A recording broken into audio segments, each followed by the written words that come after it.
জুমার বয়ান বাংলা না শুনলে কি গুনাহ হবে? জি না।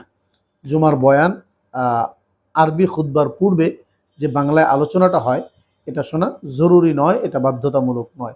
তবে যেহেতু আমাদের বাংলাদেশের পরিবেশে শিক্ষা সিলেবাস থেকে শুরু করে রাষ্ট্রীয় পুরো ব্যবস্থাপনাই ইসলামী শিক্ষার অনুকূলে নয়, বরঞ্চ নানান সময় নানান ধরনের ষড়যন্ত্রের মধ্যে পড়ে বাংলাদেশের মানুষ, শিশু থেকে শুরু করে প্রতিটা মানুষ কিভাবে ইসলাম শিক্ষা থেকে বঞ্চিত হয়, এই ষড়যন্ত্র যুগের পর যুগ হয়েছে।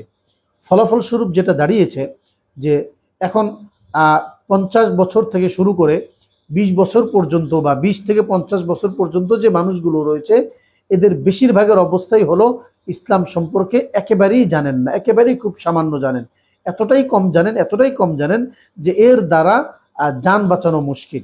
ফলে ইসলাম যেহেতু জানা নেই, ইসলামের জানার জায়গাটাতে যেহেতু মারাত্মক পরিমাণে দুর্বলতা রয়েছে, ফলে জুমার পূর্বের যে আলোচনা, এই আলোচনাটা মনোযোগ দিয়ে গুরুত্বের সাথে শোনা দরকার। এর মাধ্যমে যেটা হবে যে জানার যে ঘাটতিটা রয়েছে এই ঘাটতির সামান্যতম হলেও পূরণ হওয়ার একটা সুযোগ তৈরি হবে। আমরা যদি তা না করে যেহেতু এটা জরুরি না, না শুনলে গুনাহ হবে না, ফলে আমরা এটাকে ছেড়ে দিই, তাহলে আমাদের তো এমনিতেই এলেম নাই, যাও একটু এলেম অর্জন করার সুযোগ ছিল সেটাও আমরা কাজে লাগালাম না, তাহলে আমাদের দিন শেখার যে ফরজিয়াত রয়েছে সেটা কি হবে?